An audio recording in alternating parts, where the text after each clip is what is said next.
త్వరలో జరగనున్న స్థానిక సంస్థల ఎన్నికల్లో ఆ తర్వాత జరిగే సార్వత్రిక ఎన్నికల్లో టీడీపీ అభ్యర్థుల గెలిపే లక్ష్యంగా పనిచేయాలని రాష్ట్ర దేవాదాయ ధర్మాదాయ శాఖ మంత్రి జిల్లా ఇన్ఛార్జ్ మంత్రి ఆనం రామనారాయణ రెడ్డి పిలుపునిచ్చారు.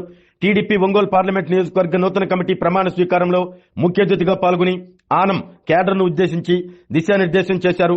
మనకు అనేక కష్టాలను ఎదుర్కొని అధికారంలోకి వచ్చామని, మనపై ఎంతో బాధ్యత ఉందన్నారు. టీడీపీ జాతీయ అధ్యక్షులు చంద్రబాబు నాయుడు, జాతీయ ప్రధాన కార్యదర్శి నారా లోకేష్ క్షేత్రస్థాయి నుండి పార్టీని మరింత బలోపేతం చేస్తున్నారంటూ తెలిపారు.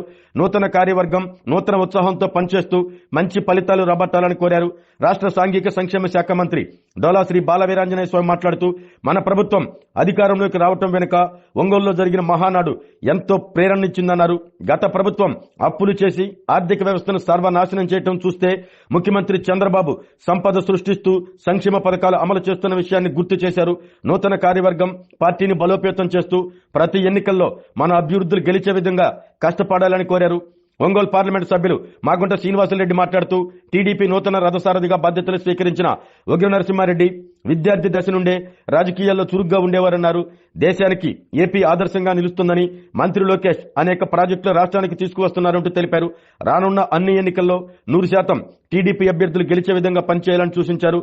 ఒంగోలు శాసనసభ్యులు దామచల జనార్దన్ రావు మాట్లాడుతూ గత అరాచక పాలనలో అనేక ఇబ్బందులు పడ్డామని, కేసులు కూడా పెట్టించుకున్నామని తెలిపారు. అయినప్పటికీ పార్టీ క్యాడర్ చెక్కు చెదరకుండా పనిచేసి మంచి ప్రభుత్వ ఏర్పాట్లో భాగస్వామ్యం అయ్యారు అన్నారు. పార్టీ సమావేశాలు జరిగే సమయంలో ప్రకాశం జిల్లాను చూసి నేర్చుకోవాలని పార్టీ జాతీయ అధ్యక్షులు చంద్రబాబు నాయుడు, ప్రధాన కార్యదర్శి నారా లోకేష్ పదే పదే ప్రస్తావిస్తున్న విషయాన్ని ఎమ్మెల్యే దామచర్లకు గుర్తు చేశారు. సమర్థవంతమైన ముఖ్యమంత్రి చంద్రబాబు అమలు చేస్తున్న సంక్షేమ అభివృద్ధి కార్యక్రమాలను ప్రజలకు వివరిస్తూ సార్వత్రిక ఎన్నికల్లో ఉమ్మడి ప్రకాశం జిల్లాలోని 12 అసెంబ్లీ నియోజకవర్గాల్లో అభ్యర్థులు గెలిచేలా ఇప్పటి నుండే కష్టపడాలి అంటూ క్యాడర్కు దిశానిర్దేశం చేశారు.